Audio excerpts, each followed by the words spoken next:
On explique aux femmes désormais qu'il faudrait surconsommer pour être. Bon, et sans que personne n'y trouve à redire, puisque c'est une lente évolution des mœurs. Cette volonté d'expliquer aux femmes qu'il faudrait qu'elles soient légères, qu'elles devraient coucher. C'est assez intéressant quand tu regardes les chiffres de la prostitution. Avant la guerre, c'était 15 à 20%. Je veux dire, aujourd'hui, c'est 1 à 20%, 1 à 2%. C'est-à-dire que maintenant, il n'y a plus besoin d'aller voir les puisque les filles se comportent comme des C'est pas qu'elles se comportent comme des Pardon. Il n'y a plus maintenant parce que les au moins elles se faisaient payer. Où est passée la pudeur des femmes, Mohamed Lamine avec Abdullah Al-Hanifi. Que la paix soit sur vous. Vous écoutez Radio Islam Impact. Bismillah, walhamdulillah, wa sallallahu wa sallim ala sayyidina Muhammad wa ala alihi wa sahbihi wa man wala wa ba'd.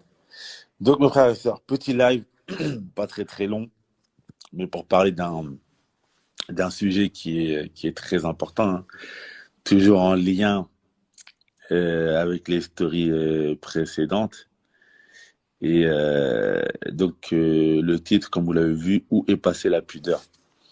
Donc pour ceux qui n'ont pas suivi les stories d'hier et d'aujourd'hui, je vais faire un petit récapitulatif. Alors moi, pour vous expliquer un peu comment je base mes stories, j'ai beaucoup de frères qui viennent me poser des questions par rapport à des situations qu'ils peuvent rencontrer au quotidien. Et souvent, après ces questions que les frères viennent me poser, ou après les histoires que certains frères me racontent, par rapport à ça, je vais faire des stories. Donc, à chaque fois, généralement, que vous allez voir des stories que je poste, c'est souvent basé sur des histoires sur lesquelles les frères viennent me poser des questions. Et donc, j'ai eu pas mal de frères qui sont venus me poser des questions sur des sujets qui sont un peu similaires. Et malheureusement,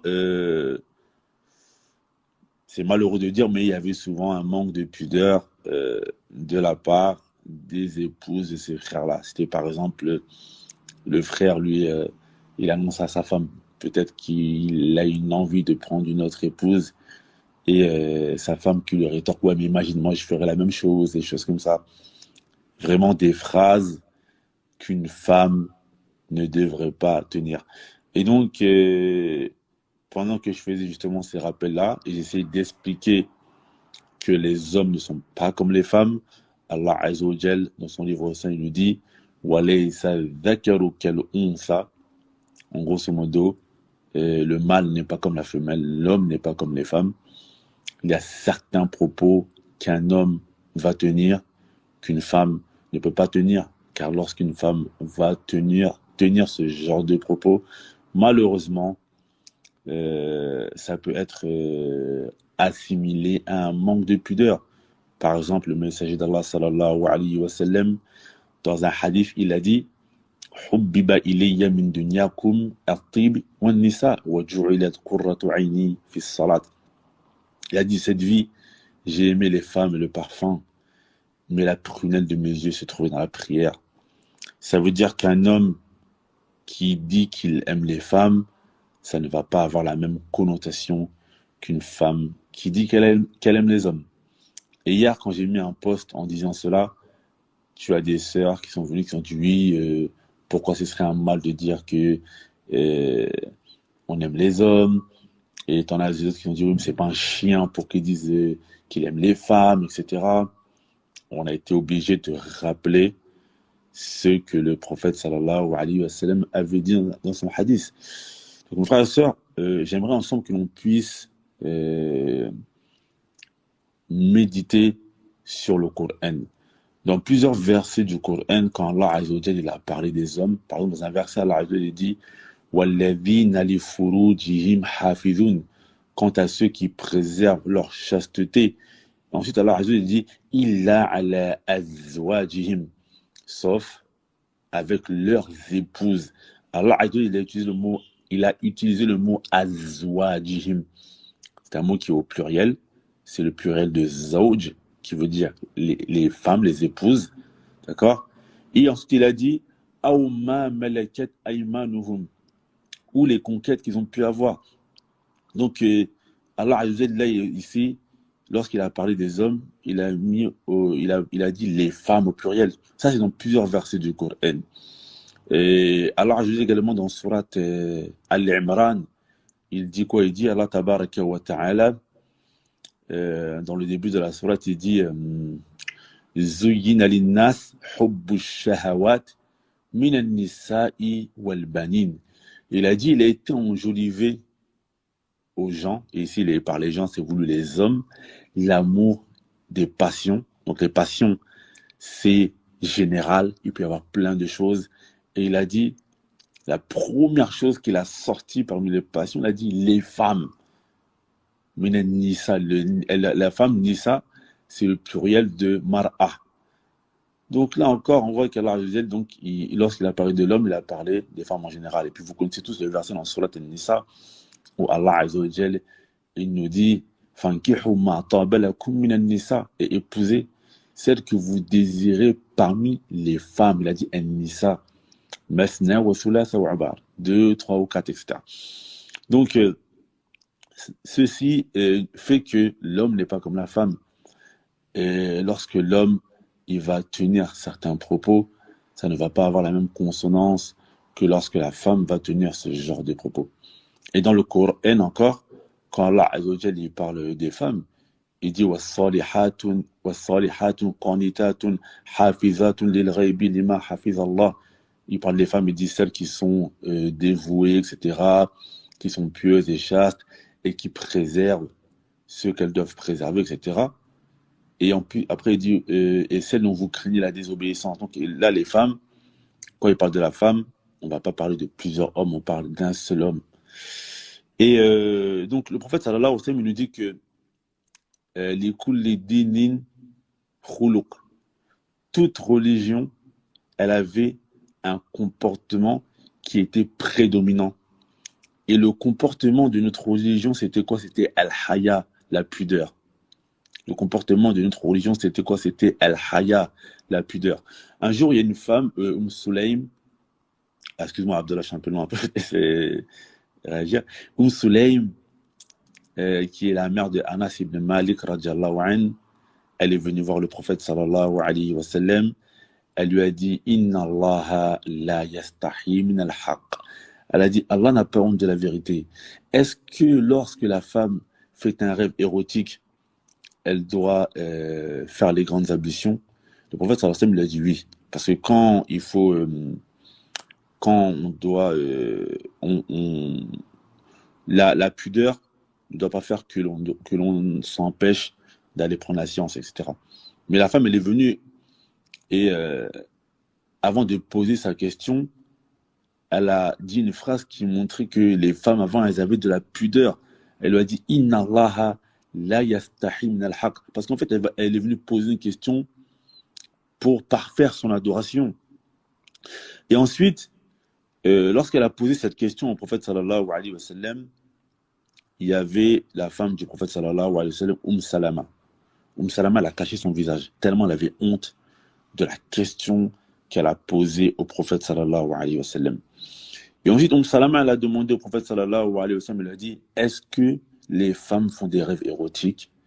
Et le prophète sallallahu alayhi wa sallam lui a dit oui. C'est-à-dire que pour elle, elle ne concevait pas le fait qu'une femme puisse faire des rêves érotiques, etc. Donc ça a montré que il y avait de la pudeur chez les femmes d'avant. Et alhamdoulilah, je ne doute pas qu'il reste toujours des sœurs qui sont pudiques, machallah, mais ça reste quand même triste qu'on puisse voir de nos jours des femmes qui n'ont pas honte de venir et dire ouais, on aime les hommes.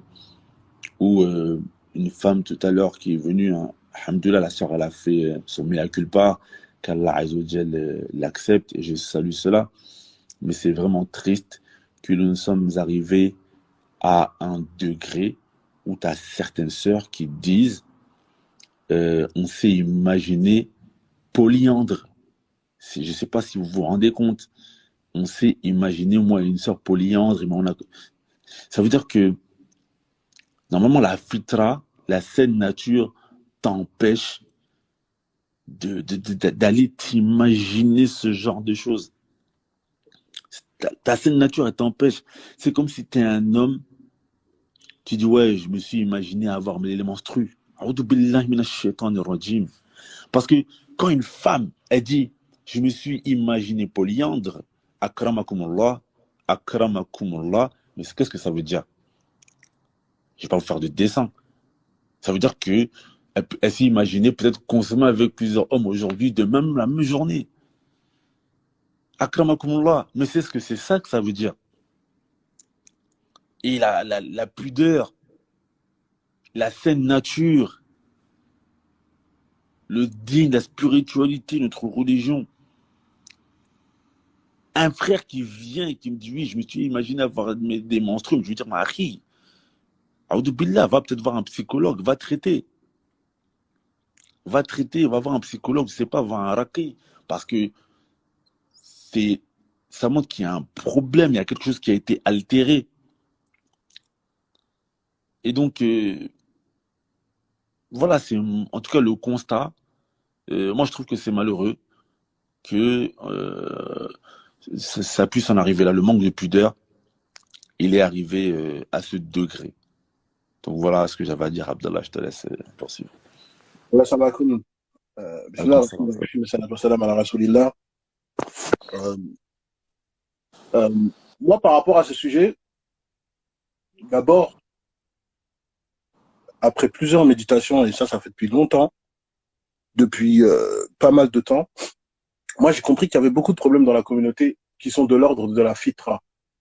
C'est comme j'avais écouté un shir, et je t'en avais même parlé, Mohamed Lamine, qui disait que à la base, tu peux pas donner les bienfaits du dîn, les fawaïd du dîn, si déjà la fitra elle est corrompue. Si la nature saine des gens elle est corrompue. C'est-à-dire que la première chose d'abord, on doit remettre les gens à leur nature saine. C'est pour ça que tu vas voir que de temps en temps, il y a des gens, c'est même pas des musulmans. Alors, écoutez bien ce que je dis, que ce soit bien compris. Il y a des gens, ce ne sont même pas des musulmans, mais tu vas voir sur certains points, ils ont une nature plus saine que certains musulmans parmi nous. Moi, je vais donner un exemple. Par exemple, quand on avait fait le fameux live sur la virginité, et qu'on est devenus les ennemis numéro 1, malgré le fait qu'on a ramené les hadiths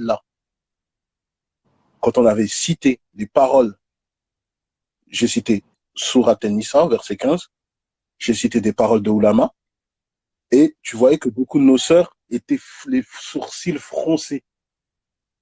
Et donc, au fait, on se retrouve à faire un débat de 1h30, 2h, 3h sur le fait de pourquoi la femme, le fait qu'elle se préserve, eh ben ça a beaucoup plus d'impact si elle se préserve pas que l'homme.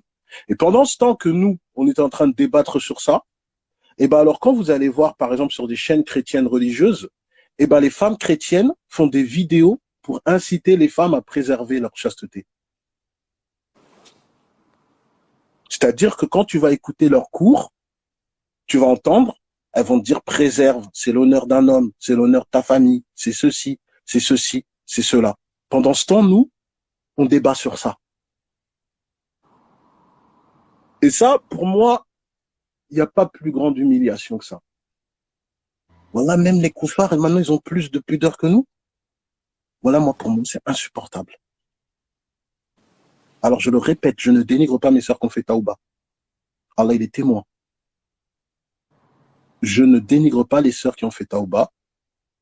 Il y a des hommes aussi qui ont fait des erreurs. On fait tous des erreurs, qu'Allah nous pardonne tous, et on cherche l'excellence. Mais, quand tu vois que nous, déjà, il y a des choses qu'on discute.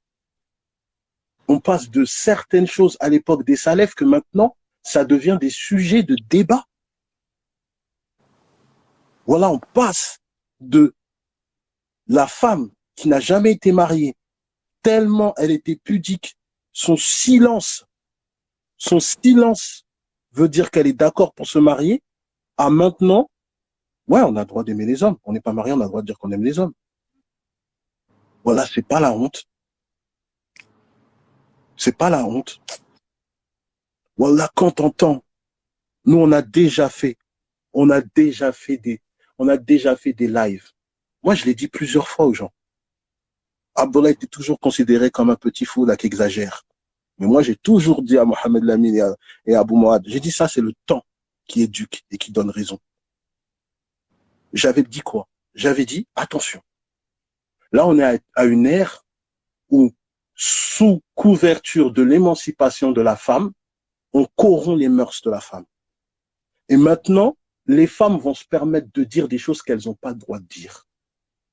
Elles vont se donner des libertés qu'avant elles ne se le donnaient pas, sous prétexte de l'émancipation de la femme. J'avais prévenu sur ça. Mohamed Lamine, tu t'en souviens ou pas? Je me rappelle très bien. Voilà. Et j'avais dit, ça, c'est un concept qui rentre dans les concepts féministes. On appelle ça le slut shaming. J'avais prévenu de ça. On me disait, j'exagère. Moi, je vous ai dit, c'est le temps qui éduque. C'est le temps qui éduque. C'est pour ça, moi, je reste toujours tranquille. Il y a des choses que maintenant, quand on regarde, on va juste regarder la différence. Parce que tous nos lives sont là. C'est ça qu'alhamdoulilah, moi, je suis toujours tranquille. On avait fait un live sur les hommes à éviter. On avait fait un live sur les femmes à éviter. On avait fait un live sur comment se passe la muqabala. Et on a reçu des questions. On a demandé de poser vos questions et si on peut vous conseiller, selon nos limites, selon nos connaissances, on fera, Inch'Allah, comme on peut. Et remarquez bien que les questions de nos sœurs, eh ben, elles étaient tournées sur l'aspect charnel. Tu te rappelles de ça, Mohamed Lamine? Oui, je me rappelle très bien. Quand il y a des sœurs qui disaient comment on peut demander à un frère si on a des forts besoins, comment ceci, comment cela, c'était tourné vers l'aspect charnel. Et quand moi j'avais dit, ouais mais mes sœurs, vous n'allez pas rentrer comme ça dans une muqabala et dire voilà, moi j'ai faim, il me faut. J'ai dit non, il y a des manières, il y a de parler, c'est pas tu viens comme ça.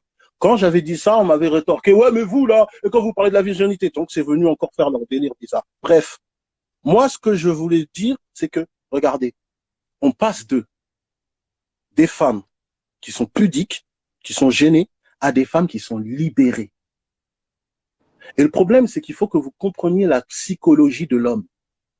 Un homme normalement constitué, un homme qui, lui, il pense comme il doit penser, il n'acceptera jamais de faire d'une femme comme ça la mère de ses enfants. Parce qu'elle n'a pas de gêne. Elle n'a pas de gêne. Excusez-moi, je veux parler familier. Ton épouse, elle est coquine à la maison. Elle n'est pas coquine dehors que tout le monde sait que c'est une coquine.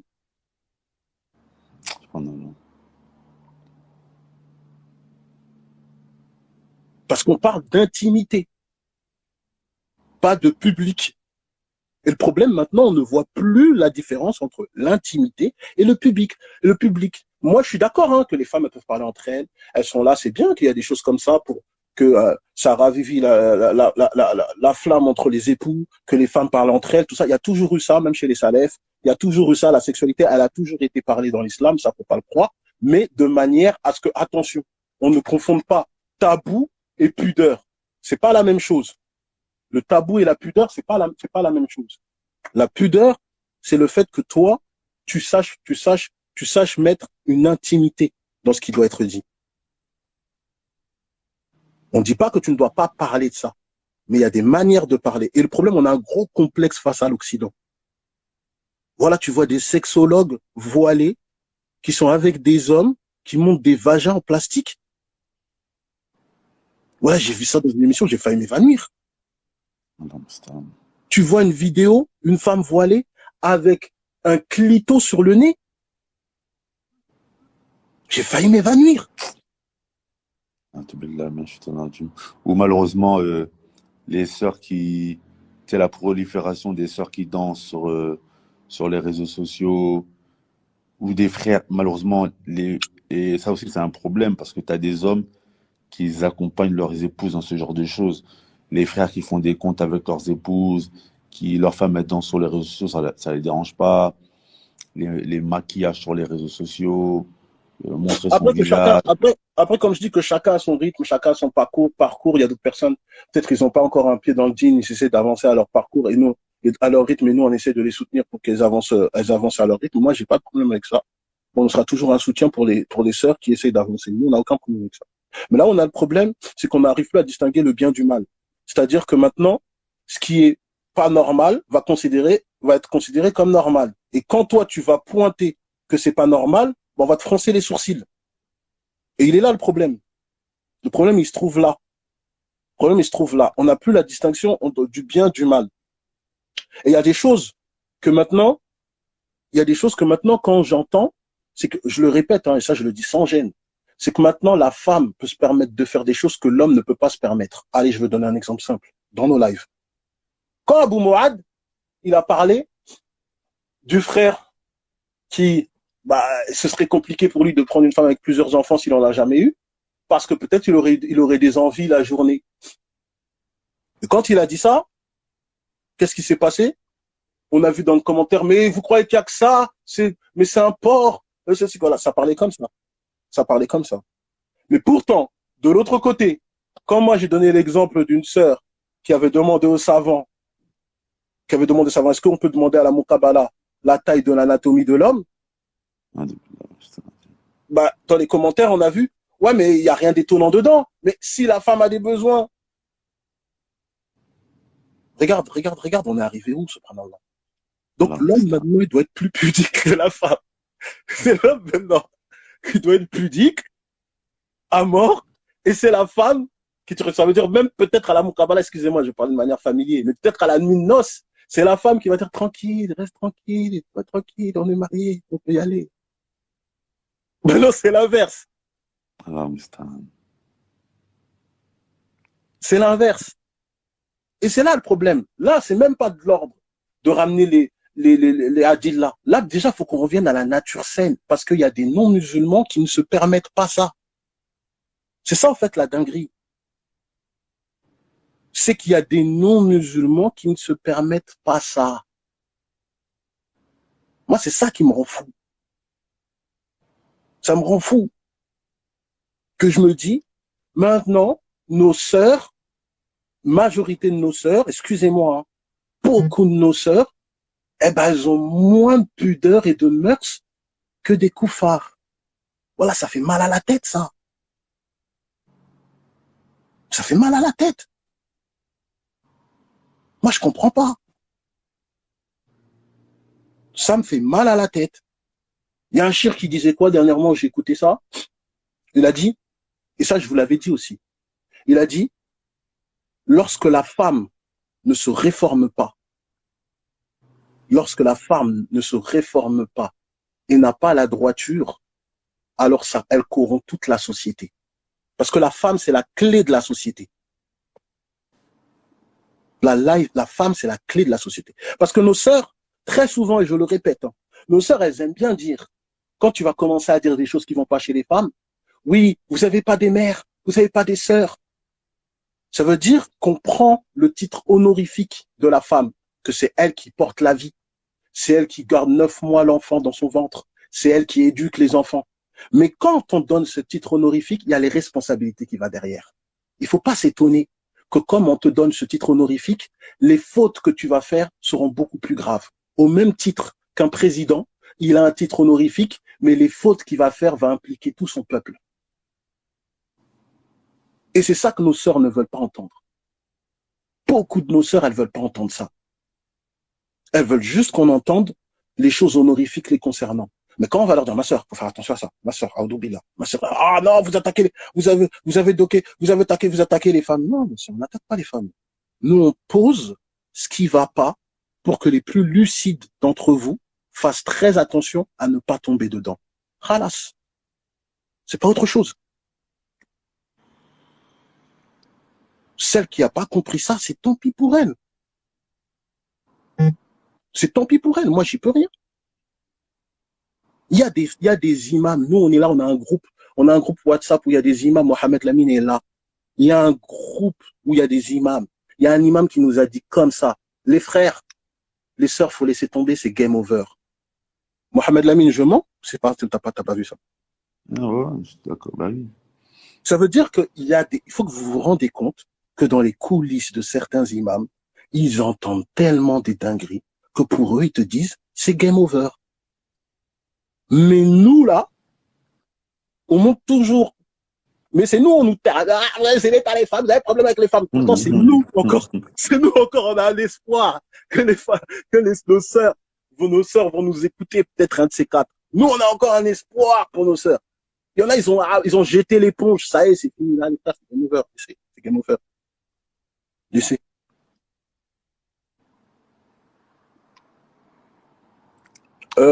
Juste avant, je te laisse passer là, je te passe la parole à Mohamed Lamine, juste pour répondre à Yamina. Lorsque tu me dis, ouais, est-ce que c'est un manque de pudeur de faire des lives quand il y a des sœurs? Non. Tu prends le hadith rapporté par l'imam al-Sunnati. Il y a une sahabia qui s'appelle Asma bint Yassir. Elle est partie voir Elle a dit quand il y a des sœurs qui sont découvertes. En fait, même dans ça, on va rentrer dedans. Mais avant de ça, d'abord, un live là, il y a des sœurs, la femme, elle peut venir. Comme Asma bint Yassir, elle est venue dans une assise où il y avait les compagnons et elle a commencé à parler avec le prophète alayhi sallam et elle a demandé à ce que le prophète alayhi sallam, il peut avoir une assise, il peut donner une assise pour les femmes. Ça, c'est la preuve que, voilà, il y a des savants qui s'appuient sur ça pour dire que non, si c'est dans un aspect religieux, si ça parle de religion et qu'il y a des fawaïd, ouais, tu peux. Concernant maintenant celles qui sont des femmes découvertes. Maintenant, il y a des contextes qu'on doit prendre dans le fiqh. Dans le fiqh, c'est quoi? Toi, par exemple, quand tu vas à l'époque de la Mecque, par exemple, je vais vous dire quelque chose, peut-être que les gens ne le savent pas. Il y avait les mouchrikoun qui faisaient tawaf tout nu. Il y avait des mouchrikoun qui faisaient tawaf tout nu. Et les compagnons faisaient leur ibada à côté. Mais ils baissaient le regard, ils faisaient attention à ne pas rentrer dans ce qui est interdit. Ça veut dire qu'il y a des situations que toi, quand tu vas faire ta da'wa, si toi, je précise bien, si toi, tu fais attention à ne pas rentrer dans la fitna, voilà, il y a des savants qui ont parlé sur ça. Et j'ai des noms, hein. Je cite des noms du 4e, 5e siècle jusqu'à des contemporains. Et si vous voulez, pour les plus sceptiques qui sont fans de l'Arabie Saoudite, je sors des savants de Saoudia. Non, parce que tu sais, faut protéger ses arrières. Tu connais, faut protéger ses arrières. De toute façon, il y a une règle qui est connue en jurisprudence et dans les usul, dans les fondements de la religion, c'est que la nécessité rend les choses qui peuvent être illicites, licites. Appeler à l'islam, c'est une nécessité, c'est une obligation qui est ils appellent ça en arabe al-fardu kifa'i. Ça veut dire que c'est une obligation pour une partie de la communauté. Et il y a des endroits où les gens parfois peuvent faire certains péchés, mais si tu dois aller dans ces endroits parce que ta présence, elle peut éradiquer la perversité qu'il va y avoir dans ces endroits, où ta présence peut diminuer la perversité qu'il va y avoir dans ces endroits, et ça va être peut-être obligé que tu y ailles. Et donc, c'est pour ça que c'est important d'étudier les fondements de la religion, pour parfois comprendre que on peut voir que, à vue d'œil, qu'une personne a fait une chose qui ne convient pas, mais il se peut que derrière, elle se base sur des fondements qui l'ont permis de faire cela. Voilà, pour revenir on a répondu à ta question. Là, ça. Ça reste le même jugement pour les femmes non voilées. Bah oui, on vient de répondre. Pour revenir au sujet sur la pudeur, le messager d'Allah sallallahu alayhi wa sallam nous a dit dans un hadith: Inna mimma adraka an-nas min kalam min nubuwwati al-ula fa in lam tastahi fasni' ma tasha, je crois, ou ma shit. Le prophète sallallahu alayhi wa sallam il a dit dans un hadith: si tu n'as pas de pudeur, fais ce que tu veux. Donc comme je disais tantôt, la pudeur, ça a été il a dit ce que les gens ont retenu des paroles de la première prophétie. Si tu n'as pas de pudeur, fais ce que tu veux. La pudeur, ça a toujours été un comportement qui a été présent depuis la nuit des temps. Dans le Coran, Allah nous a expliqué une histoire, et j'ai envie que les sœurs elles écoutent vraiment attentivement cette histoire, parce que cette histoire, elle va illustrer ce que Abdallah nous disait tout à l'heure. quand on disait que il ne faut pas comprendre la pudeur et les tabous.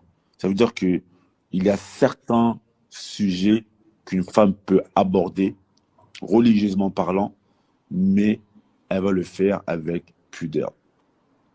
Vous connaissez l'histoire de Moussa alayhi salam quand il s'est rendu à Médiane, quand il a fui son peuple après qu'il ait tué une personne.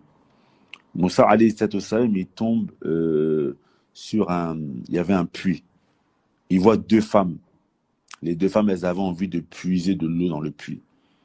Donc il demande aux femmes, qu'est-ce que vous faites? C'est quoi votre, en grosso modo, pourquoi vous êtes là en train d'attendre? Les femmes, elles disent, nous attendons que les hommes s'écartent du puits, qu'ils finissent de puiser de l'eau après, pour que nous, on aille puiser de l'eau. Mes soeurs, ça, c'est déjà un comportement de pudeur. Parce que parfois, il y a des choses, c'est vrai, peut-être que là, je vais passer pour un fou, pour une catégorie de sœurs, mais la femme, la pudeur, c'est dans beaucoup de choses. Dans sa manière de parler, dans les attitudes. Parfois, regardez, une femme qui veut, par exemple, attacher les lacets de son fils, de son enfant, sa fille, son fils, peu importe, elle va devoir se baisser. Ben, elle doit avoir une manière de se baisser.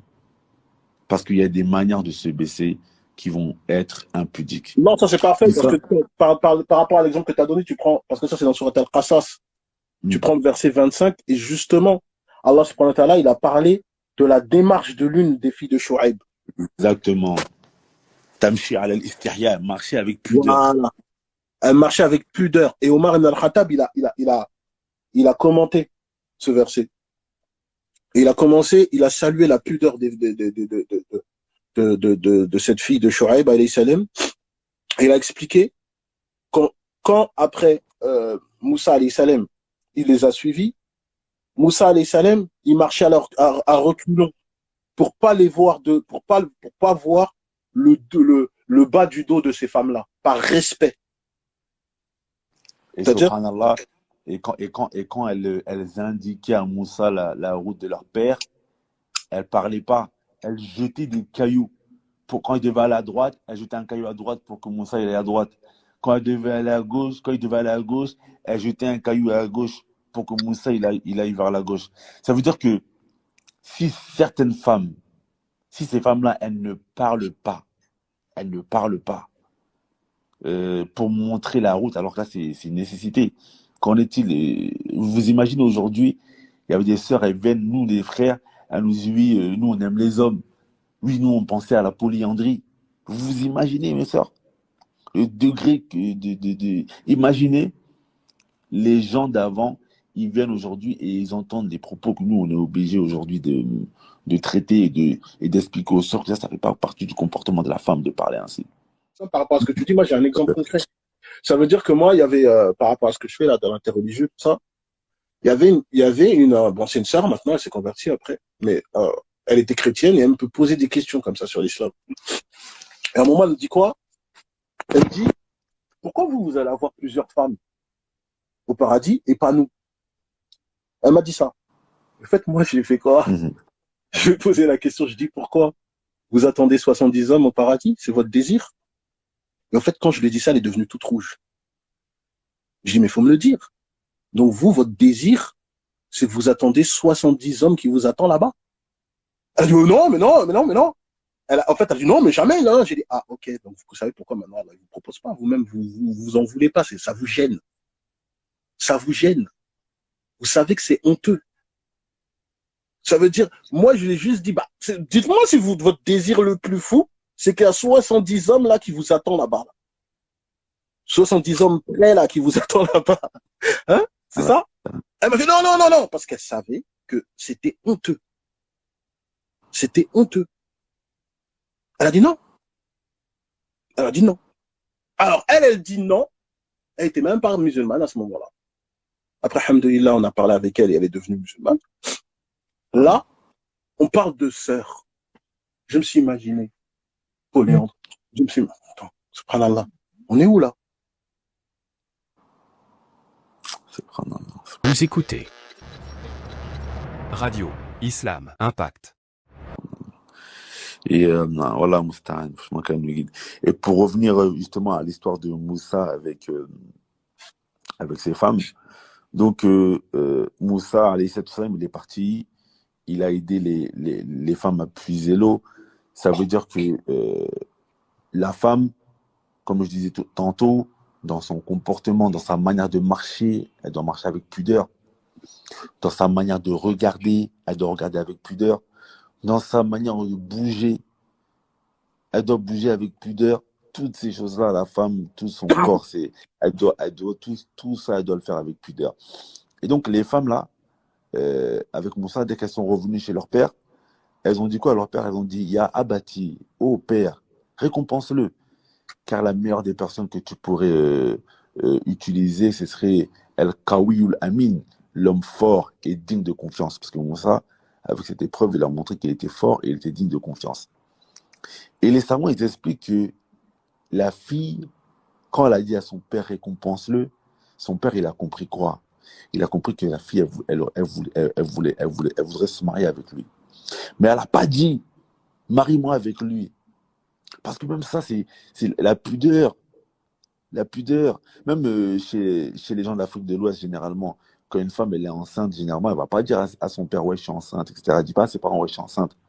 Ses parents, ils vont le voir, etc. Peut-être à la mère, mais pas le père. Parce que ça insinue quoi? Ça insinue qu'elle a fait les choses avec son mari, etc. Donc, tout ça, c'est la pudeur. C'est pour ça qu'Abdallah, tout à l'heure, il disait que dans les livres de jurisprudence, ils disent que la fille qui est vierge, sukutuha alamat rida. Ils disent que son silence, c'est un signe d'approbation. Son silence est un signe d'approbation. Et aujourd'hui, on a des sœurs qui viennent, qui disent aux frères, oui, nous on aime les hommes, et alors, même si on ne le dit pas devant vous, on va le dire entre nous, etc. Et même dans nos sources, même dans nos sources, il faut savoir que quand on parle de la pudeur du prophète, alayhi salatu wassalam, on a cité comme exemple comme une femme. En fait, dans nos sources, tu vas lire ça comme ça. Il était pudique comme une femme qui est chez elle et qui découvre son mari pour la première fois. C'est-à-dire l'exemple pour montrer la pudeur du prophète, alayhi salatu wassalam, c'est de prendre l'exemple de la femme. C'est ce qu'on va trouver. Malheureusement, on retrouve plus ça. Et moi, comme tu le dis, moi, j'aimerais qu'on aille plus loin même que ça. Parce que tu vois, il y a plusieurs types de pudeur. Déjà, il y a la pudeur naturelle et la pudeur que notre dîn, il nous ordonne. D'abord, moi, il y a un manque de pudeur que je vois beaucoup chez beaucoup de nos sœurs. Il y a un manque de pudeur que je vois beaucoup chez beaucoup de nos sœurs. C'est le manque de pudeur vis-à-vis d'Allah subhanahu wa ta'ala.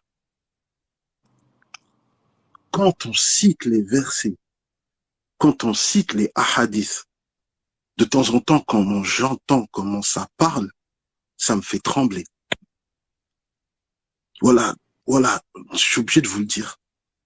Sinon, je suis comme un frère qui vous aime pas si je vous le dis pas. Wallah, de temps en temps, dans nos lives, quand on citait des versets, des hadiths, et que j'entendais comment ça parlait, je regardais les commentaires, voilà, ça me dégoûtait. Moi, je vous le dis clairement, ça me dégoûtait. Je me dis, comment? Des gens qui croient à Allah, ils sont messagers, ils parlent comme ça quand ils entendent la parole d'Allah.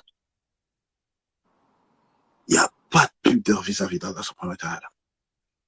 Quand on entend qu'il y a des femmes, nous, on se permet pas par respect pour nos sœurs. Voilà, on parle pas. Regarde ce que tu as dit, tu sais. Est-ce que c'est un chien? Est-ce que c'est des loups pour dire qu'ils aiment les femmes? Voilà, est-ce que nous on parle comme ça, Mohamed Lamy? Ouais, c'est tombé. Comme ça, subhanallah. Voilà, quand t'avais posé ton image de l'assiette, t'as posé la question et que ça parlait, oh, il est handicapé ou est-ce que nous on parle comme ça? Est-ce que même, je vais même loin, est-ce que même elle accepterait qu'on parle comme ça? Voilà, on cite des hadiths, ça nous saute dessus. Tu crois que nous on aurait parlé comme elle parle? Elles auraient pas brandi. Et ça revient à ce que j'ai dit. C'est que maintenant on est arrivé à un stade ou que la femme peut se permettre de parler d'une certaine manière et de faire certaines choses, que l'homme, lui, il n'a pas le droit. Ça, c'est grave, ça. Voilà, quand le prophète, il te dit, mariez des femmes douces. Voilà, un frère qui est là, il cherche à se marier. Il voit des gens parler comme ça. Tu crois qu'il va pas fermer les rideaux? Moi, je ferme le rideau, moi. Dès qu'on dit quelque chose qui te déplaît, tu perds ta féminité. Même avec un verset, un hadith, ça te fait pas diminuer le son de ta voix. Ça te fait pas diminuer l'intensité de ta colère. Mais si Allah, subhanahu wa ta'ala, n'arrive pas à te faire fermer ta bouche, excusez-moi de parler comme ça. C'est pas moi, je vais arriver. Que les frères soient réalistes ici. Que les frères soient réalistes. Ça, il y a des choses, waouh, là, je le dis avec la plus grande tristesse, quand j'entendais certaines choses, voilà, ça me dégoûtait. J'avais un profond dégoût. C'est dégoûtant. Sortir de la voix de la femme, c'est dégoûtant. Sortir de la bouche d'une femme. Au fait, comme un savant l'avait dit, comme un savant, il y a un savant du 5e siècle, il disait quoi? Il disait, il y a des femmes, elles ont des corps de femmes, mais des attitudes d'hommes. Et un musulman ne se marie pas avec un homme. L'homosexualité est interdite. Là, tu vois, c'est des femmes. Tu vois avec tes yeux, c'est des femmes. La manière dont elles se comportent, c'est des hommes. Voilà, faut qu'on se réforme. C'est pas possible, ça. C'est incroyable. Et puis, tu sais, il y a des choses que je te l'avais dit, Mohamed Lamine. Quand je t'avais dit, il y a des choses, je n'accepte plus. Et si vous voulez, on part en débat tout de suite. J'ai tous mes adillas avec moi. Il y a des choses que je n'accepte plus. C'est-à-dire, quand on vient, on dit, oui, quand on entend toujours les paroles de beaucoup d'imams, on entend, oui, ma sœur, fais attention aux loups, fais attention, les hommes, c'est des loups, fais attention. Oui, il y a des hommes, c'est des loups. Oui, moi, je suis le premier à dire, faites attention, mes sœurs, faites très, très attention. Mais, pourquoi on parle pas des louves? Pourquoi on parle pas des hyènes? Parce que quand on va dans le Coran et la Sunna, lorsqu'on parle de zina, l'investigatrice, c'est la femme. Tu prends Sourate 12, verset 28 dans Sourate Youssouf, tu prends le hadith rapporté par Al-Bukhari ou Muslim, quand on dit celui qui sera, les 7 personnes qui sera dans l'ombre d'Allah, on te dit quoi? Un homme qui résiste une femme belle qui l'appelle à lui. Ramenez-moi une source dans le Coran et la Sunna où on met en garde la femme concernant l'homme dans l'affaire de zina. Vas-y, je vous attends ici. Comment ça? Regarde bien, Wallah, j'ai médité sur ça. Dans Sourate Youssouf, dans affaire de zina, Allah, il dit quoi? Au sujet des femmes, certes, leur ruse est immense. C'est-à-dire, regarde, la ruse de beaucoup de femmes dans cette affaire, c'est pas qu'elle veut faire zina. C'est comment faire zina sans passer pour quelqu'un de mauvaise. Est-ce que tu comprends ce que je suis en train de dire? Est-ce que tu comprends ce que je suis en train de dire? Quand tu prends le contexte, le siyaq dans Sourate Youssouf, tu vas voir que elle appelle Youssouf à zina, mais quand elle se fait attraper, elle fait quoi? Elle excite son mari. Elle touche à son honneur. Hey, qu'est-ce que tu vas faire à quelqu'un qui veut apporter atteinte à ta famille? Toi, tu vas laisser ça comme ça? Regarde, pour que lui, il perd son acte. Il perd sa raison. Il a un réflexe d'homme qui veut protéger. Est-ce que tu vois la subtilité de la chose? Elle passe pour la victime. Elle se fait attraper. Quand elle se fait attraper, c'est pas elle demande pardon. C'est elle ramène encore des femmes pour justifier son acte. Et Youssouf alayhi salam, il se retrouve en prison. Et quand on lui demande qu'est-ce qui t'a emmené en prison, il te dit c'est la ruse des femmes. C'est pour ça que moi j'ai toujours dit, oui, je répète et je le répète. Je dis toujours, mes sœurs, faites attention aux frères. Il n'y a pas de problème. Faites très attention. Mais attention, attention, attention. Dans cette affaire de zina là, Allah subhanahu wa ta'ala, il a pointé la ruse de la femme. Donc nos frères aussi doivent faire très très attention. Nos frères doivent faire aussi très très attention. Il y a une sœur en commentaire, elle est énervée. Hein. Calme-toi, il n'y a pas de problème. Calme-toi. Elle dit c'est pas des animaux les hommes, hein. Ils peuvent se contrôler. Se contrôler dans quoi? Par rapport à quoi? Le fait d'avoir plusieurs femmes? Non, je pense qu'elle parle dans la zina, etc. En fait, nous, Mais nous, nous- non, mais de toute façon, le prophète sallallahu alayhi wa sallam, il a été clair sur ça. Le prophète sallallahu alayhi wa sallam, il a dit quoi? Le prophète sallallahu alayhi wa sallam, il te dit, quand il marche, il voit des femmes, il s'arrête et dit, il n'y a pas quelqu'un. Il n'y a pas quelqu'un qui fait plus tourner la tête que vous.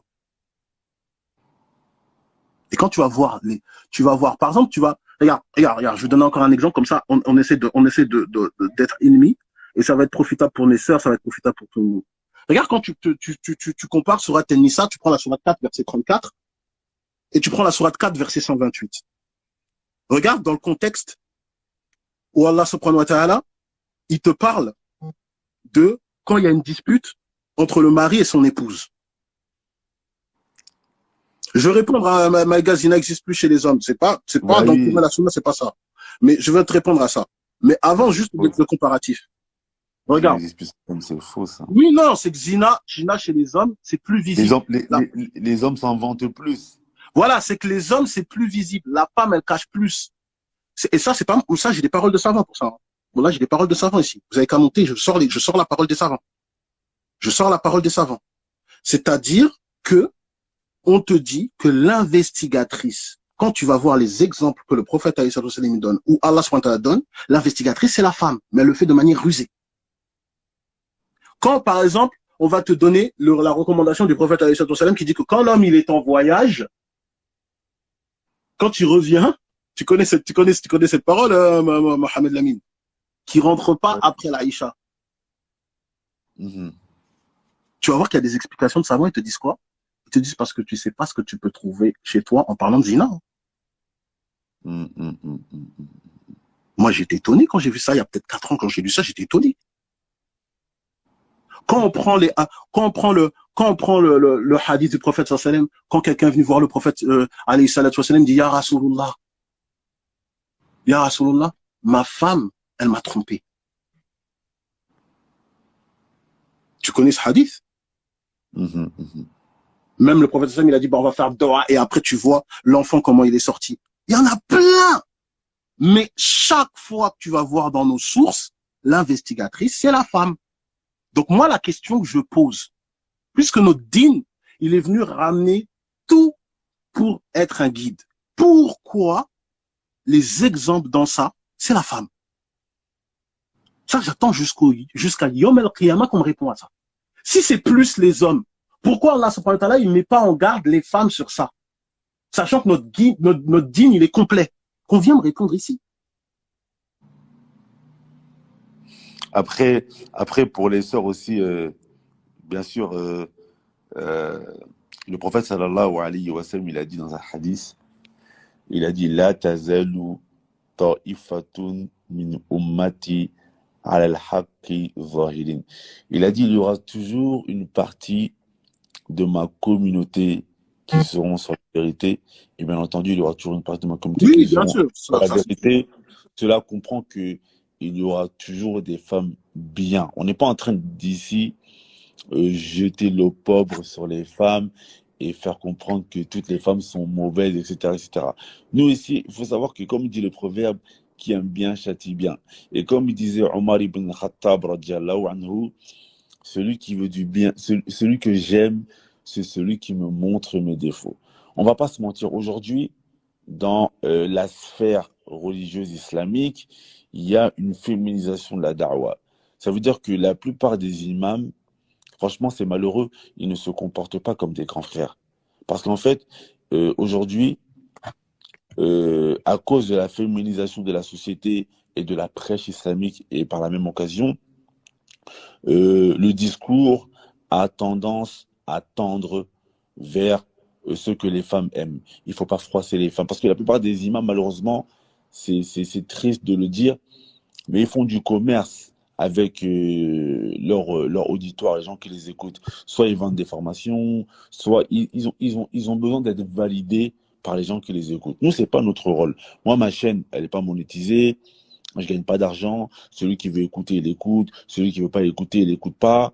Et ça va pas me rendre ni plus riche ni plus pauvre. Donc, de ce fait, on est totalement indépendant de notre discours. Et nous, donc, les propos que l'on tient, bah, c'est des propos bienveillants. C'est vrai que c'est dur. Je le reconnais que ça peut être dur. Mais on n'est pas là on n'essaie pas de caresser dans le sens du poil. On Non, mais essaie de pourquoi, conseiller nos sœurs. excuse-moi, Mohamed Lamine, celles qui sont pas concernées, pourquoi c'est dur? Moi, quand on entend qu'il y a plus d'hommes, les hommes sont pas sérieux, est-ce que nous, c'est dur pour nous? C'est pas dur pour nous? Nous, quand on entend qu'il y a des hommes, ils font pas leur rôle, il y a des hommes, ils font pas leur rôle d'homme, ils s'occupent pas bien de leurs femmes, ils frappent leurs femmes, on est les premiers, à taper le poing sur la table. Il y a Abou Mouad qui avait sorti le poing, il a dit, faut mettre des claques à ces gars-là.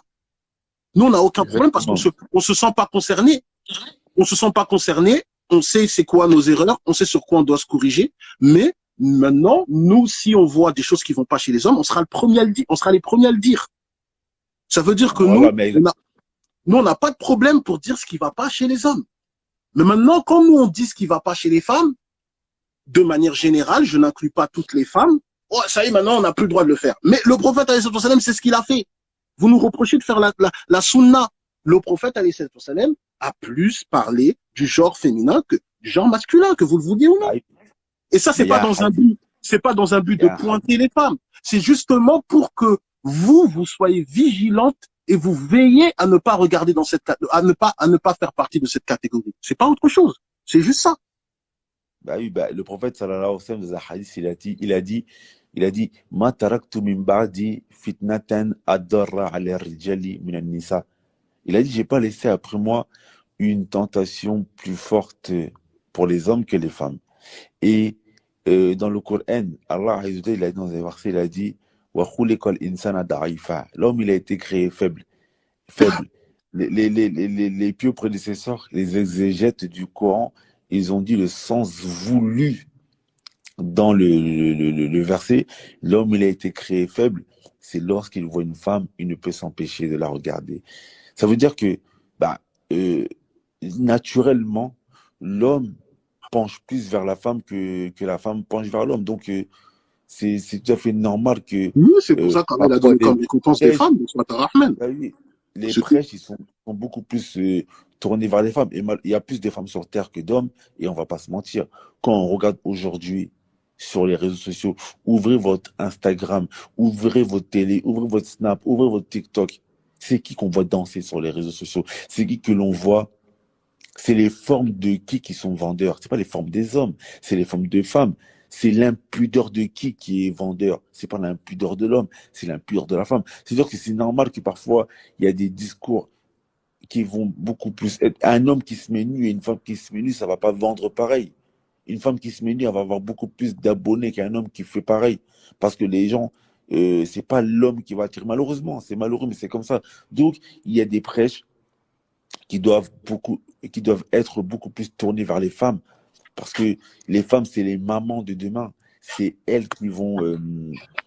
la nation tout entière, elle est basée à presque 70% sur les femmes, dans le sens où c'est elles qui éduquent les enfants. C'est elles les maîtresses dans les écoles. C'est elles, les sœurs. C'est elles les épouses. Donc, c'est tout à fait normal que les discours, parfois, ils soient beaucoup plus orientés vers les femmes que vers les frères. Parce qu'aujourd'hui, la femme musulmane, elle est beaucoup plus visée que l'homme musulman. Bien sûr qu'on a fait des lives où des fois, c'était des rappels qui étaient tournés vers les frères. Mais malheureusement, force est de constater qu'aujourd'hui, la dépravation des mœurs,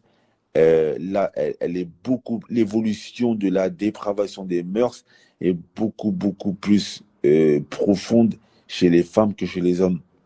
Et puis, Après, l'attitude aussi. Le problème, c'est qu'il faut dire ce qui est, on est influencé selon la société. Moi, comme j'avais dit tout à l'heure par rapport au comparatif que je voulais faire dans la sourate 4, verset 34 et la sourate 4, verset 128, c'est que vous allez voir, par exemple, quand le mari se dispute avec la femme, Allah, subhanahu wa ta'ala, dans la sourate 4, verset 34, il donne des recommandations au mari. Et vous allez voir que dans la sourate 4, verset 128, c'est pas la même. Quand c'est la femme qui se plaint de son mari, c'est pas la même.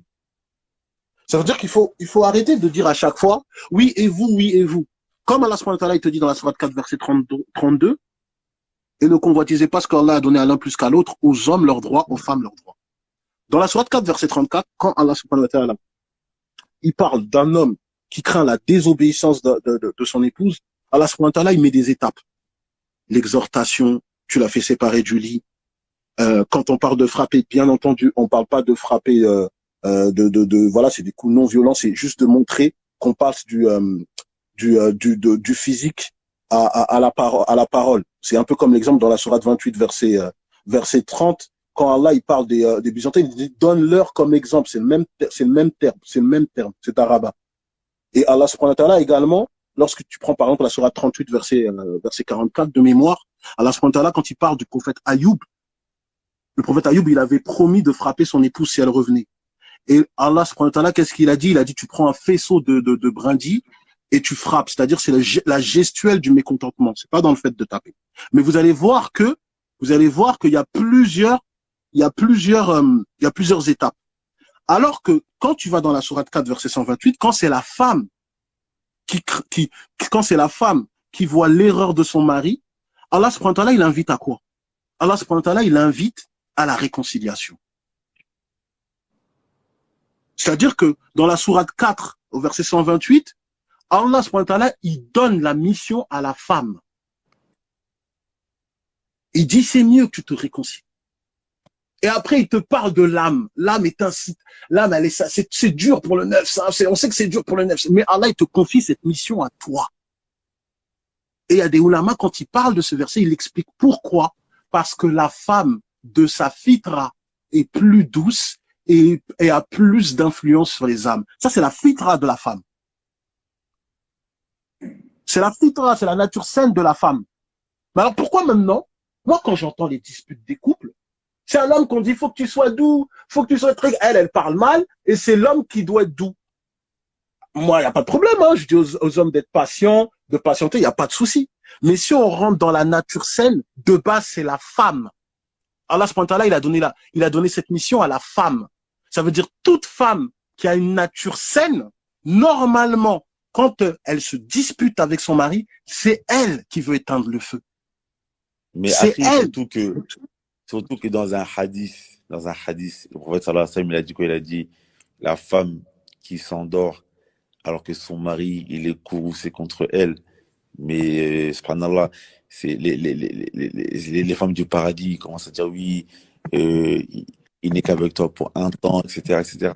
Les femmes, faut qu'elles pensent à ce genre de choses. C'est elles, en vérité, qui doivent s'empresser à ne pas dormir et que leur mari les courroucé contre elles. C'est Aujourd'hui, c'est ça. vrai que c'est le contraire. C'est ça. Et c'est pour ça que moi, je suis en train de te dire, le problème, c'est que chacun doit retrouver sa fitra. Là, ce qu'Allah subhanahu wa ta'ala, il demande à l'homme dans le couple, c'est de faire preuve de patience et de miséricorde. Mais la femme, c'est elle qui doit témoigner son amour.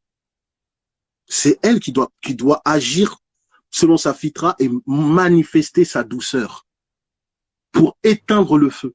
Parce que lorsqu'une femme donne de la douceur, en fait, un homme, ça va stimuler son côté protecteur. Ça peut que stimuler son côté protecteur et ça le met en condition pour faire preuve de miséricorde. Mais là, maintenant, dans la société actuelle où on t'apprend, ma sœur, te laisse pas faire, les femmes, faut pas que vous vous laissez faire. Bon, certaines, elles ont écouté les Spice Girls à l'ancienne. Et puis voilà, maintenant. C'est pas comme ça. C'est pas ça. Donc, au fait, si chacun retrouve sa place, bah, Inch'Allah, déjà, ça va aller beaucoup mieux. On entend des phrases terribles. Voilà, on entend des phrases terribles. Quand t'entends une sœur qui dit à son mari, de toute façon, si tu te sépares de moi, moi, je trouverai un homme qui me fera passer des nuits blanches. أعوذ بالله من الشيطان الرجيم يا رب Mais c'est الكعبة lié, ça. إنا لله وإنا إليه C'est un راجعون لا frère qui m'a dit حول ça. ولا قوة إلا بالله استغفر الله يا ربي. Non, mais tu sais, il y a un problème, Abdallah, tu vois, aussi, qui rentre dans le manque de pudeur. C'est qu'aujourd'hui, je pense que beaucoup de nos sœurs ne savent pas comment on doit s'exprimer avec l'époux.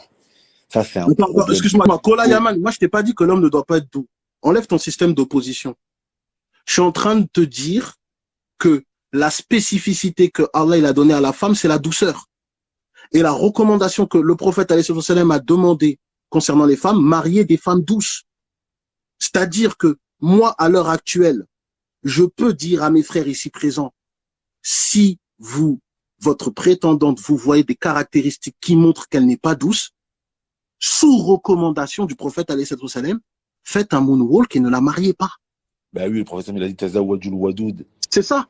Il a En dit fait, c'est marier ça. une femme douce. C'est ça, en fait. Moi, je ne dis pas que l'homme ne doit pas être doux. Bien sûr que l'homme doit être doux et doit faire preuve de miséricorde. Ce que je suis en train de te dire, c'est que c'est la spécificité de la nature saine de la femme. Ok, on va dire une phrase claire ici. Prenez-la comme vous voulez. Écoutez ce que je vais vous dire. C'est la femme, je répète, c'est la femme qui a été créée pour apaiser l'homme et pas l'inverse. Est-ce qu'on m'entend ici? C'est Adam alayhi salam qui est au paradis. Le paradis lui suffit pas et on lui a donné Hawa pour qu'il soit apaisé. C'est-à-dire que la cause, la raison même, la cause de ta création, c'est qu'il fallait un apaisement pour l'homme. Pourquoi tu veux pas faire ta fonction? Subhanallah. Pourquoi tu ne veux pas faire ta fonction? Ah, moi, je sais qu'on n'a pas l'habitude d'entendre des paroles comme ça. Hein, Mohamed Lamine, je vais encore passer pour le mauvais. Hein, c'est pas grave, moi, je sais, moi. Je sais. La sœur Kola Yaman, elle est énervée. Je sais pas si qu'est-ce qu'elle a Bah, elle mangé peut monter la aujourd'hui. sœur, on peut monter la sœur, on va discuter, il n'y a pas de souci. Hein. Vous écoutez Radio Islam Impact. On peut monter. Mais peut-être par rapport à ce que tu viens de dire là, je pense qu'il y a vraiment un gros problème chez les sœurs de nos jours. Il devrait y avoir des écoles qui enseignent aux sœurs comment discuter avec le mari. Parce qu'il y a des femmes parfois, je ne sais pas si elles pensent vraiment ce qu'elles disent. Par exemple, ce que la sœur, elle a dit là, oui, je veux marier avec un autre homme qui va me faire passer des nuits blanches. Il y a un frère, il me disait quoi? Il était en souci avec son épouse. Son épouse, elle lui disait quoi? Elle lui disait, oui, elle dit, ouais, mais moi, je plais encore, hein, même si tu me laisses, etc. Moi, je peux me remarier vite fait, je suis encore jeune. Et nanana.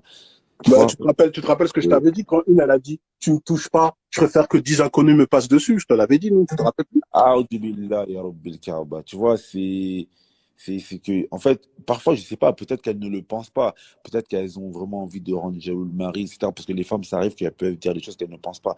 Mais, Non, mais même si il elle ne faut, pense pas, au fait, le truc, c'est quoi? c'est Regarde, grave, c'est même grave si elle dans ne ce pense jeu. pas, au fait, le problème, il n'est pas qu'elle pense ou elle pense pas, qu'on soit clair ici. Le problème, c'est que la femme, nos sœurs, elles appellent à ce qu'on leur donne du respect. Et nous, on est les premiers à appeler les gens à leur donner du respect. On est les premiers à, si on manque de respect à nos sœurs, la mort sera un détail pour redonner le respect à nos sœurs. Ça, c'est pas un problème. On le dit sans complexe ici. Qu'on donne le respect à nos sœurs. Mais,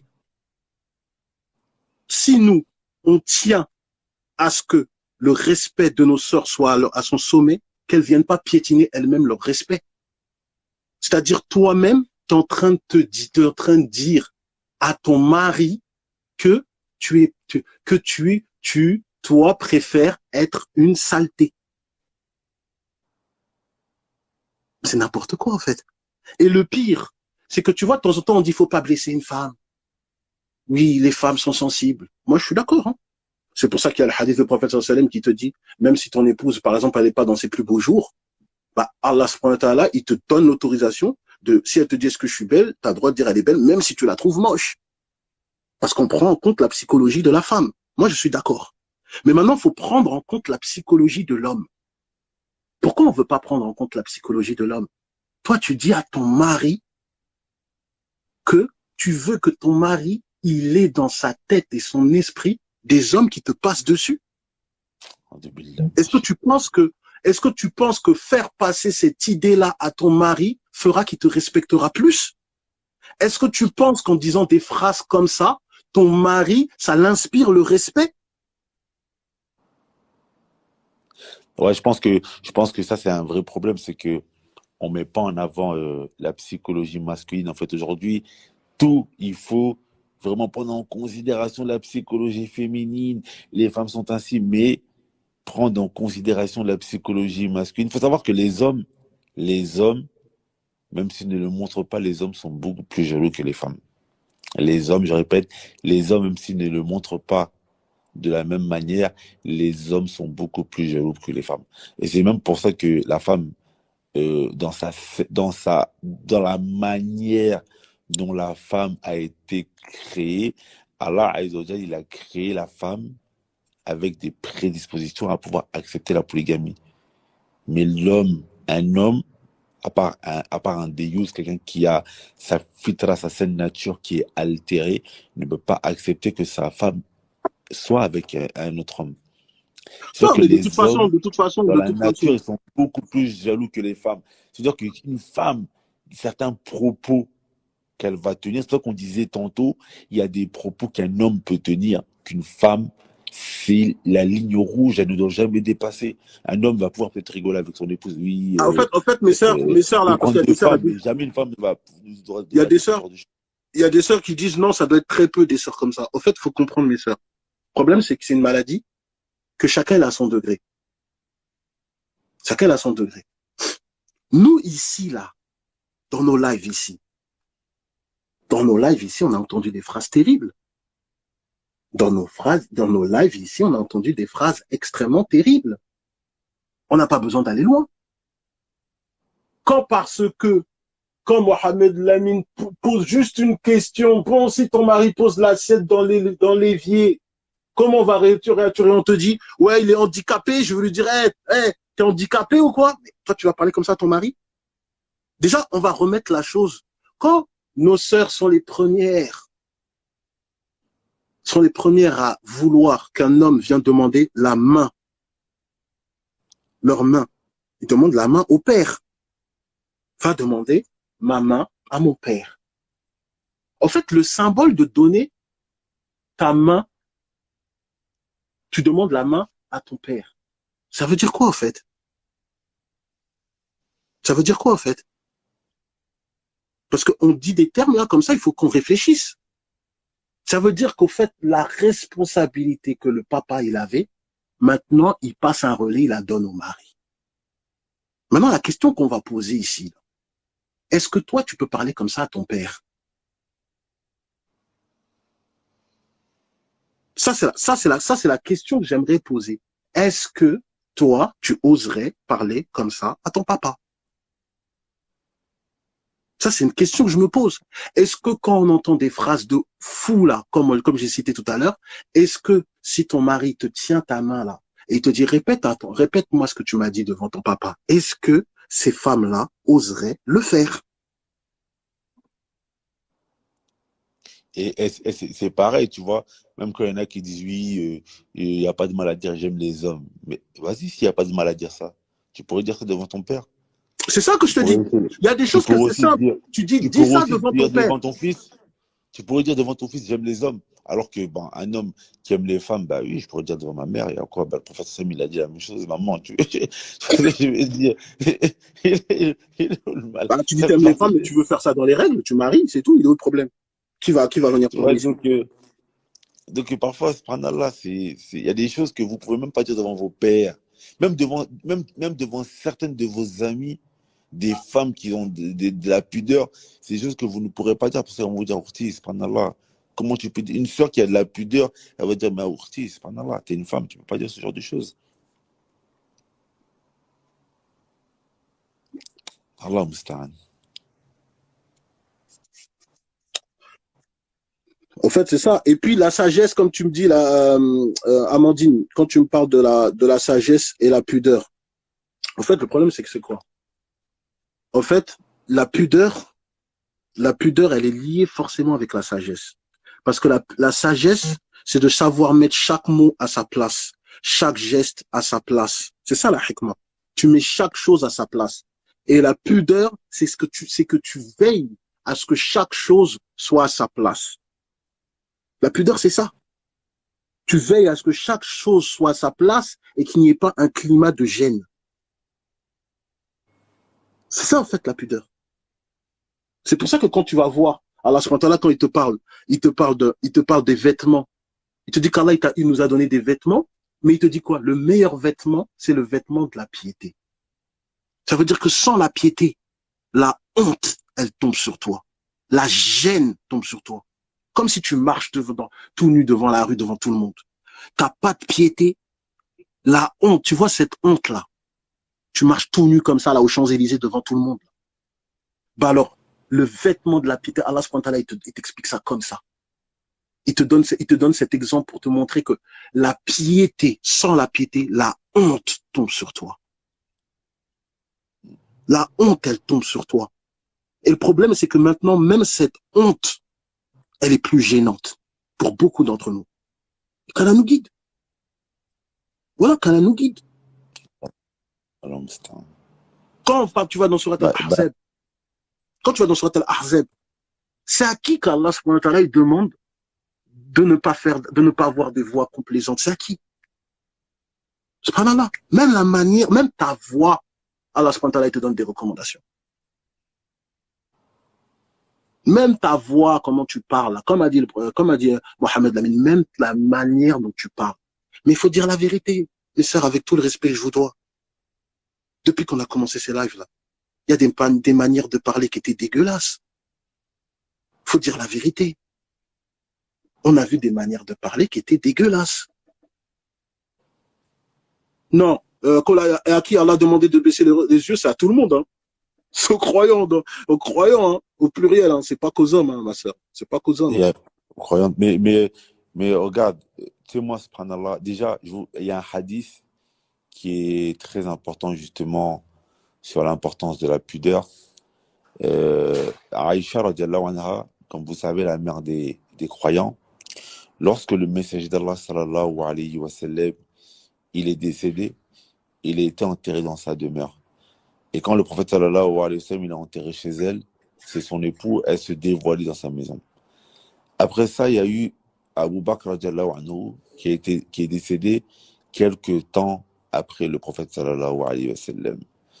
Donc, ce qui s'est passé, c'est qu'elle a continué à se dévoiler chez elle, parce que dans sa pièce, parce que Abu Bakr, radiallahu anhu, c'est son père, c'est son mahram.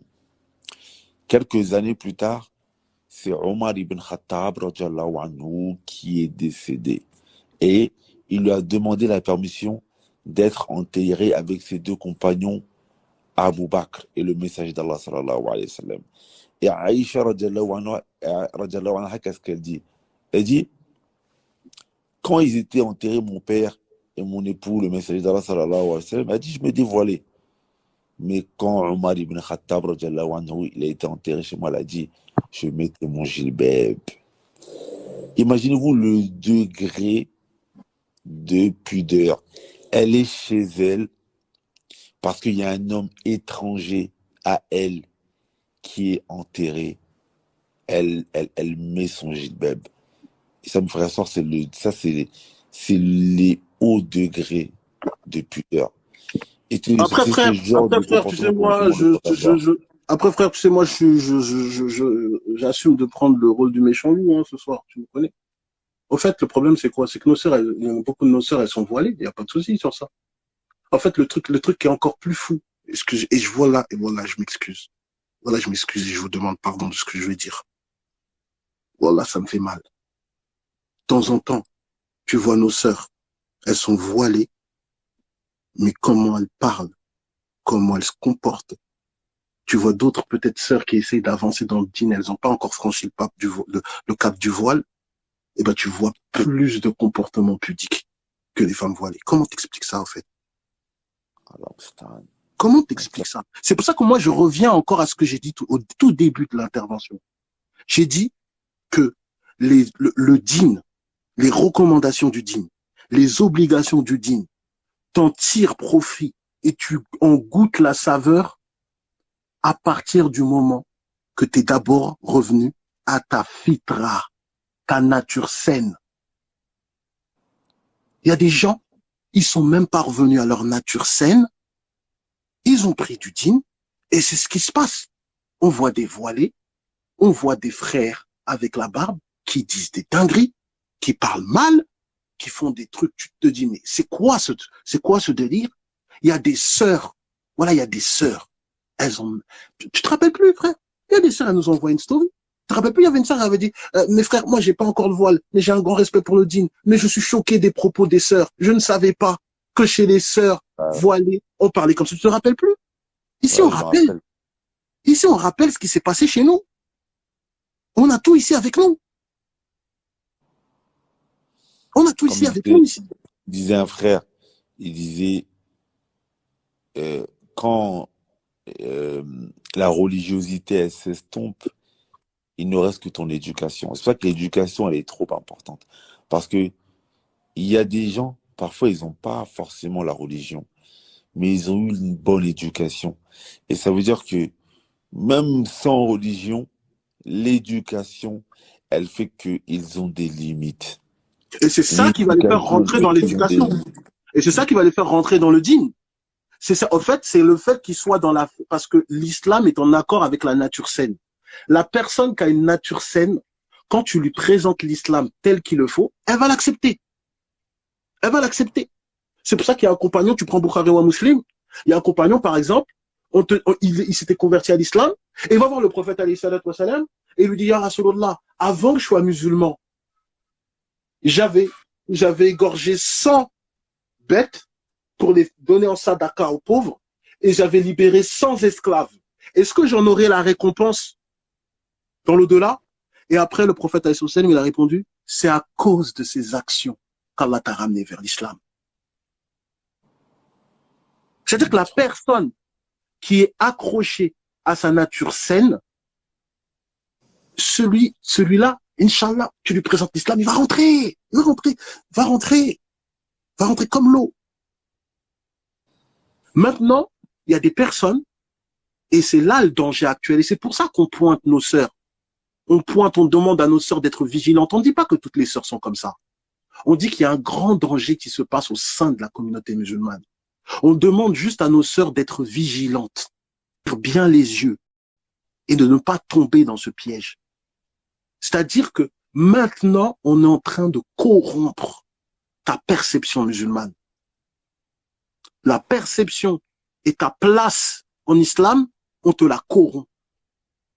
Tu as une perception, certaines ont des perceptions de l'islam, ce n'est pas leur place. Ce n'est pas leur place. Et quand tu vas lui dire, voilà, va dans tel verset, va dans tel, elle va comme ça faire, oui, mais. Oh, je t'ai ramené Allah, je t'ai ramené Allah, Rasulullah. Oui, mais c'est les hommes, si, et tout. Vouloir toujours ramener la faute à l'homme. Et c'est ça le problème, c'est-à-dire que comme on a, et c'est ça le problème, comme on a déresponsabilisé, il faut qu'on dise la phrase comme ça, on déresponsabilise les actes des femmes. C'est ce qui est comme propagande actuelle sociétale. On déresponsabilise les actes des femmes. Lorsqu'elle va faire quelque chose qui va pas, on va dire oui, mais peut-être, c'est parce que, mais réfléchissez, c'est peut-être parce qu'elle a eu, oh, c'est une grande personne, on peut l'aider, il n'y a pas de souci, on tend nos mains, il n'y a pas de souci. Mais chacun sera responsable de ses actes. Qu'on prenne nos responsabilités ici.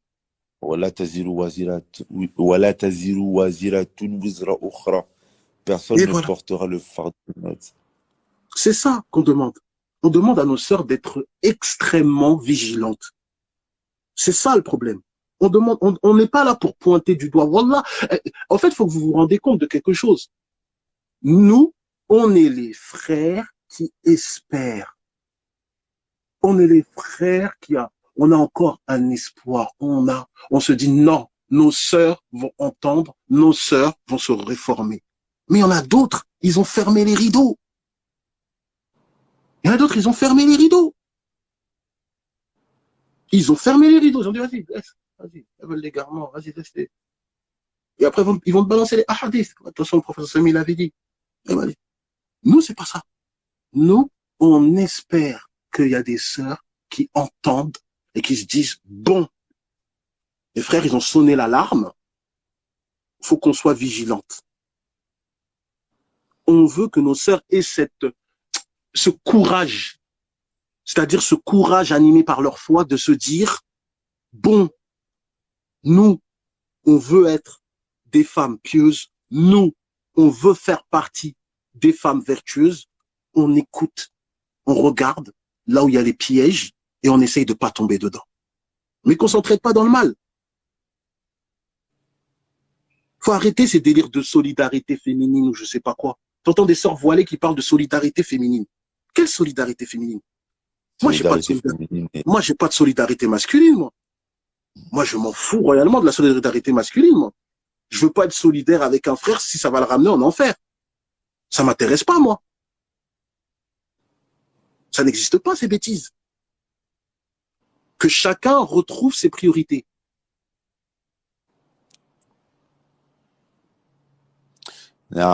Et pour terminer, Inch'Allah,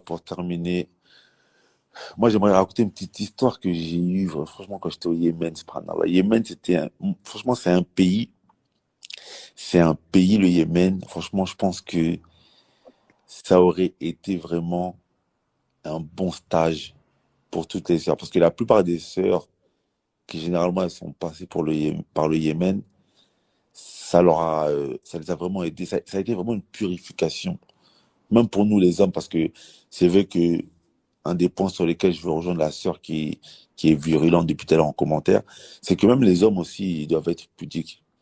La pudeur, c'est pas que pour les femmes. Aujourd'hui, beaucoup d'hommes, il y a un manque de pudeur. Et Inch'Allah, on fera un live sur la pudeur pour les hommes, parce il y a beaucoup de choses à dire aussi. Les hommes, ils ont un grand manque de pudeur également. Donc nous, les hommes, en allant au Yémen, on a appris la pudeur.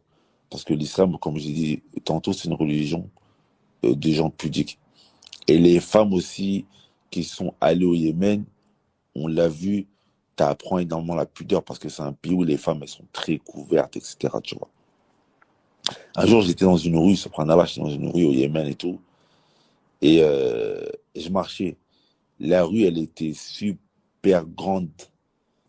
Il y avait une femme, elle marchait avec son enfant et tout ça, tu vois. Elle m'a vu arriver, tout ça, j'ai marché dans la rue et tout ça.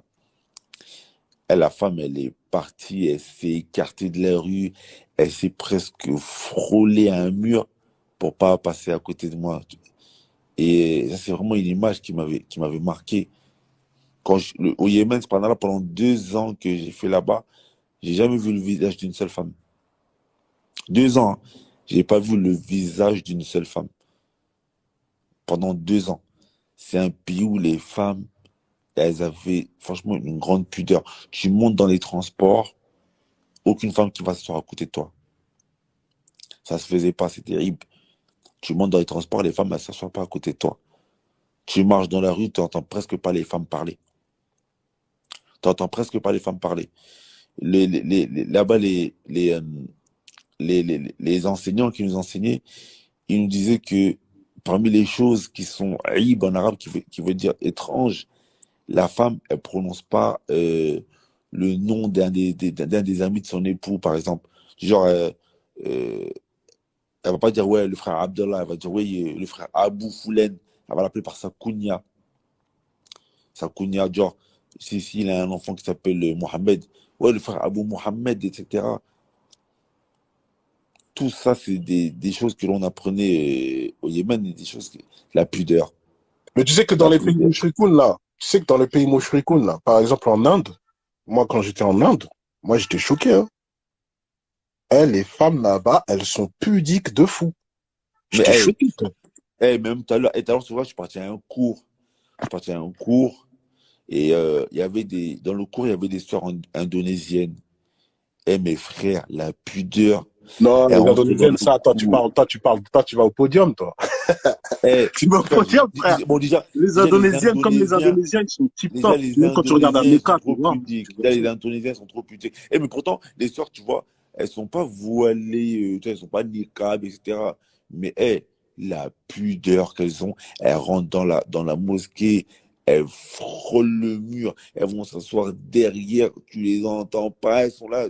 Même les Bah, c'est surtout Indonésiens, ça. En fait, c'est surtout ça que moi je voulais appeler. Je voulais appeler que c'est surtout l'attitude. La pudeur, c'est surtout une attitude. Et tu vois que eux, comme tu l'as dit, bah, les Indonésiennes, on voit leur visage. Mais frère, tu pourras jamais dire elles sont impudiques. Frère, c'est trop comment elles sont pudiques. Tu sais, toi-même, t'es gêné quand elles passent. Ça veut dire, en fait, sa pudeur, et voilà, et c'est ça qu'il faut que nos sœurs elles savent. Il n'y a pas meilleur moyen d'imposer le respect que par la pudeur. Envers un homme, wallahi, il n'y a pas plus bon moyen d'imposer le respect que la pudeur. T'as honte même. Voilà, elles passent comme ça, t'as honte. Les Indonésiennes, c'est, voilà, la manière dont elles se comportent. En fait, il n'y a que le respect qui va avec. On peut pas faire autre chose. C'est-à-dire l'attitude. Et je parle pas du vêtement, je parle de l'attitude qu'elles ont. Mais c'est Allahu Akbar. Et moi, je te le dis, par exemple, les mushrikoun là, je te dis, en Inde là, les polythéistes là, frérot, elles ont une pudeur, t'as mal à la tête, hein. Pourtant, c'est des polythéistes, hein. c'est chaud, Mais hein, elles comme quoi, ont une pudeur là-bas, pudeur, là. c'est pas que le din, c'est l'éducation. C'est pour Vraiment, ça que je te regarde, dis, c'est la nature saine. quand tu vois les Indonésiens, comment ils sont, mais tu dis, mais subhanallah, d'où leur vient cette pudeur? Même les hommes, hein. C'est ça qu'il faudra qu'on parle des hommes aussi, parce que il y a Non, des hommes qui sont grands pour les pudeurs. il y a les hommes d'abord, déjà, les hommes, moi, la première chose que je t'ai déjà dit moi, ça me retourne, c'est que moi, je comprends pas, comme, je te l'ai déjà dit, je comprends pas comment il y a des frères, ils ont 10 ans, 15 ans de dîne, et tu vois qu'au fait, bah, tu vois que ils ont des centres d'intérêt qui n'a rien à voir avec quelqu'un qui est dans le dîne. Et ça, tu te poses des questions. Ça veut dire que l'intérêt qu'il a, en fait, tu vois pas de différence entre lui et le gars du quartier qu'il a laissé il y a 10 ans. Que ce soit dans son choix, quel type de femme il veut prendre, que ce soit dans la manière dont il va s'exprimer, que ce soit dans la manière dont il va réagir, que ce soit dans la manière où quand il a un conflit, ou quand tu vas voir, il y a un problème, tu vois, il redevient vite Kaira. Nous, on a eu ça, toi et moi, tu te rappelles plus? Un frère qui est venu vite Kaira. On est obligé de le détendre, on l'a dit, frère, choisis le dîme ou la rue. On mélange pas les deux ici. Donc, tu vois, et ça, moi, c'est ça qui me choque. Ça me choque que toi, tu as 10 ans de dîne et finalement, il n'y a pas d'impact sur toi. C'est pas normal, ça. Et là, ça prouve bien que, en fait, t'as pris franchement, c'est beaucoup, ça. Oui, ça, parce que t'as pris, ça prouve que t'as pris un dîne. Ça prouve que t'as pris un dîne théorique. T'as pas décidé de vivre ton islam. C'est ça le truc. T'as pris un dîne théorique. Et moi, je le répète souvent. Le dîne, c'est pas emmagasiner beaucoup d'informations. Wow, Shaitan, il connaît plus Allah que tout le monde ici. Shaitan, il n'y a pas un seul endroit où il s'est pas prosterné sur terre. Mais regardez, il va où? Donc, on reste concentré ici. Il faut rester concentré. Il y a des papas, là, quand je partais en Afrique, là, dans des villages, là. Même un hadith, il peut pas te citer. Mais comment il respirait le dîne. Voilà, même moi, j'avais honte. Il respire le dîne. Tu cites le nom d'Allah. C'est comme dans Surat Al-Anfal, là, dans le verset 2, où on te dit, les cœurs frémissent à l'évocation d'Allah. Son cœur, il frémit, tu sens que lui, Allah, il prend une place importante dans sa vie.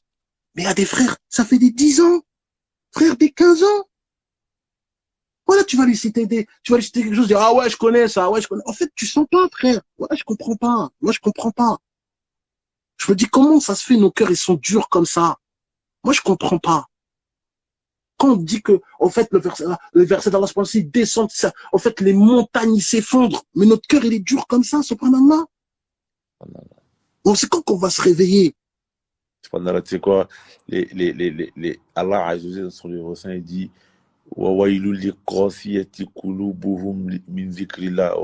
il dit, et malheur à ceux dont les cœurs sont durs à l'évocation du rappel d'Allah, tu vois.